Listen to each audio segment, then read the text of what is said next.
Assalamualaikum. Welcome in Kicks Education Form. So today we will discuss about general anesthetics. We will discuss about phases of anesthesia and stages of anesthesia. So let's get started with the first definition of anesthesia. ठीक है, anaesthesia को हम इस तरीके से define करेंगे कि ये reversible inhibition of central nervous system means के जब हम एनेस्थीसिया लेंगे तो उसकी वजह से जो सेंट्रल नर्वस के फंक्शन है वो इनहिबिट हो जाएंगे और ये जो इनहिबिट होंगे वो ड्रग इंड्यूस्ड रिवर्सिबल इनहिबिशन होगी।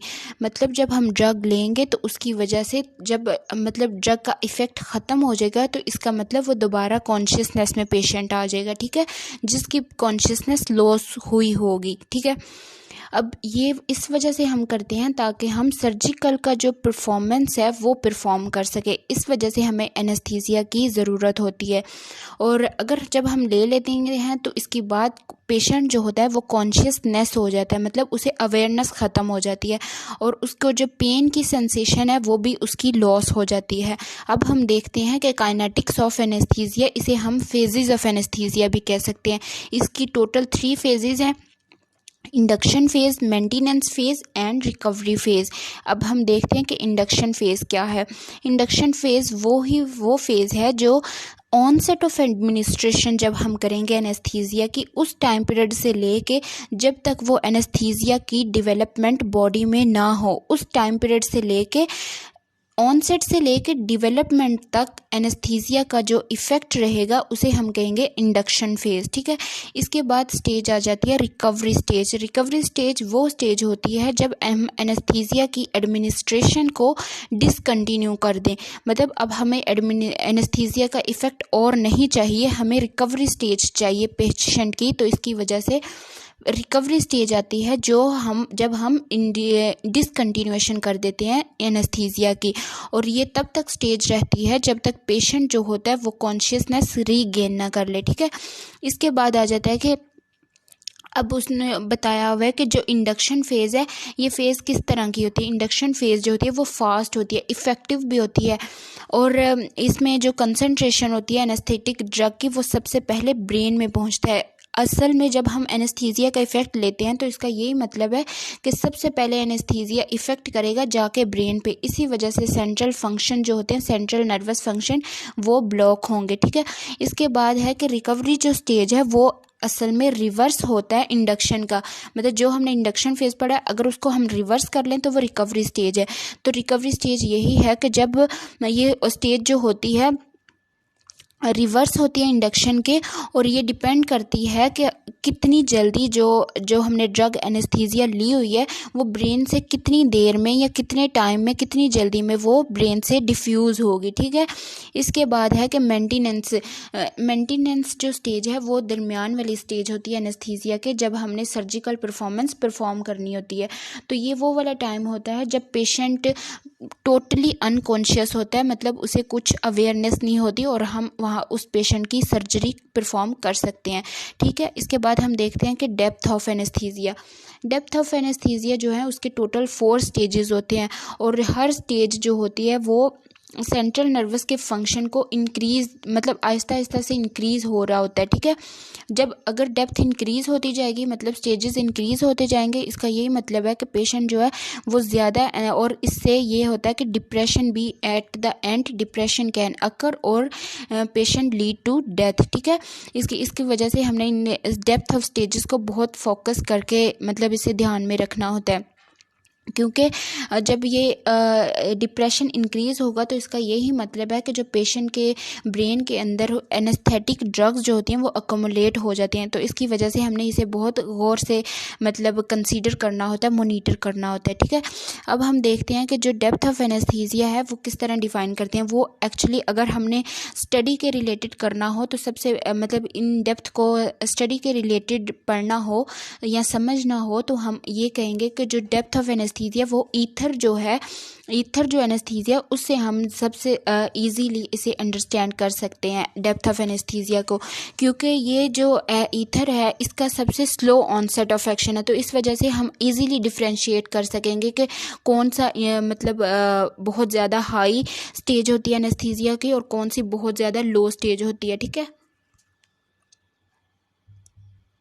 डेप्थ ऑफ एनेस्थीसिया में इसकी टोटल 4 स्टेजेस होती हैं, जिसमें एनाल्जेसिया आ जाता है, एक्साइटमेंट सेकंड स्टेज है, third stage surgical anaesthesia and fourth one is medullary paralysis.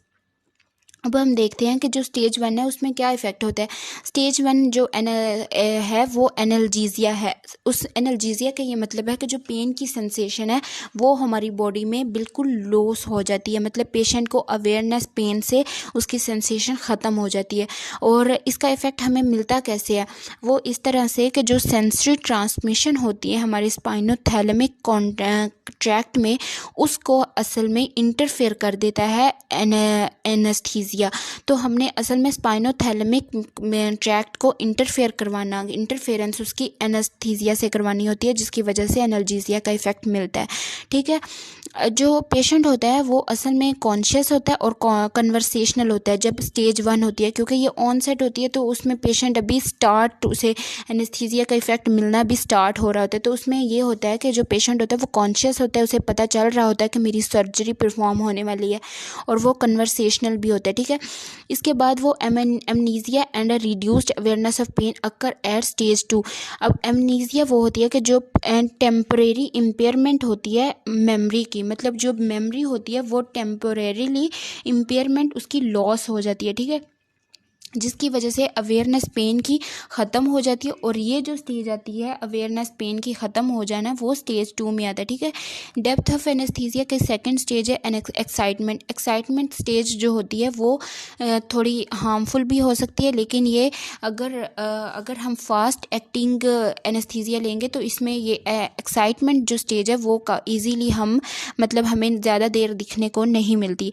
अच्छा, अब जो पेशेंट होता है वो डिलीरियम एक्साइटमेंट स्टेज में मतलब फेस करता है, जो मतलब उसे कन्फ्यूजन हो रही होती है, और वो पॉसिबली वायलेंट भी हो सकता है, क्योंकि अभी वो कॉन्शियस और अनकॉन्शियस के मतलब मिड में होता है। तो इसकी वजह से वो पेशेंट ट्राई करता है कि मुझे ये जो मतलब मेरे साथ हो रहा है वो ना हो, तो इसकी वजह से वो थोड़ा डिलीरियम भी होता है और वो वायलेंट भी हो सकता है, जिसकी वजह से उसका कॉम्बैटिव बिहेवियर होता है, मतलब वो उसका जो सिंपैथेटिक होता है वो थोड़ा सा राइज होने की कोशिश करता है।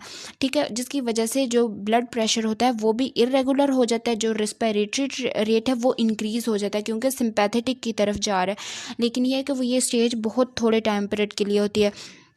अगर हमने इस स्टेज से मतलब पेशेंट को अवॉइड करवाना हो तो इसकी वजह से हम शॉर्ट एक्टिंग बारबिचुरेट दे सकते हैं, सच एज थियोपेंटिल। ये थियोपेंटिल एक शॉर्ट एक्टिंग बारबिचुरेट है, जिसकी वजह से ये जो एक्साइटमेंट स्टेज है वो मतलब ज़्यादा देर नहीं रहती, मतलब वो ख़त्म होने को होती है। ठीक है, स्टार्ट होते ही ख़त्म हो जाती है। ठीक है, और जो थियोपेंटिल है वो हम इंट्रावीनस देंगे। इंट्रावीनस इस वजह से देंगे क्योंकि इसका इफ़ेक्ट जो होता है वो इंट्रावीनसली बहुत मतलब फास्ट होता है। ठीक है, और ये हम तब देंगे जब हम इन्हेलेशन का एनेस्थीसिया को एडमिनिस्टर करने से पहले हम थियोपेंटल ड्रग देंगे, ताकि एक्साइटमेंट स्टेज ज़्यादा देर तक ना रहे। ठीक है, इसके बाद हम इसकी थर्ड स्टेज देखते हैं जो कि सर्जिकल एनेस्थीसिया वो स्टेज होती है जब हम सर्जरी इजीली परफॉर्म कर सकते हैं।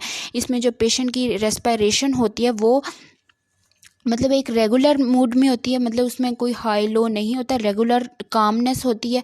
ठीक है, उसके बाद जो उसके स्केलेटल मसल्स होते हैं वो रिलैक्स फॉर्म में होते हैं, इसी वजह से वो अगर कॉन्ट्रैक्ट करें तो वो मूव करें, लेकिन वो रिलैक्स फॉर्म होंगे पेशेंट को इतना फील ही नहीं होना। ठीक है, इसके बाद ये होता है कि जो आई के रिफ्लेक्सेस होती हैं वो डिक्रीज़ हो जाती हैं आहिस्ता आहिस्ता। इसमें तो कम्प्लीटली क्योंकि ये सर्जिकल परफॉर्मेंस हो रही है, तो इसका मतलब ये है कि इस फेज़ में पेशेंट जो है कंप्लीट उसकी जो आई रिफ्लेक्सेस हैं वो डिक्रीज़ हो जाती हैं।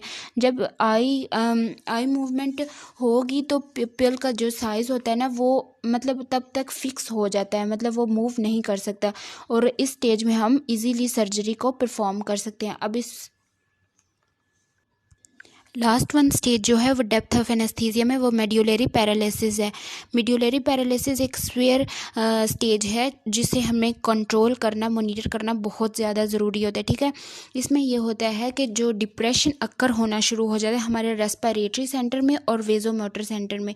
रेस्पिरेटरी सेंटर वो होता है जो हमारे मसल्स को सिग्नल सेंड करता है, रेस्पिरेशन के मसल्स को सिग्नल सेंड करता है ताकि रेस्पिरेटरी जो रेस्पिरेशन का वर्क है वो प्रॉपरली परफॉर्म हो सके।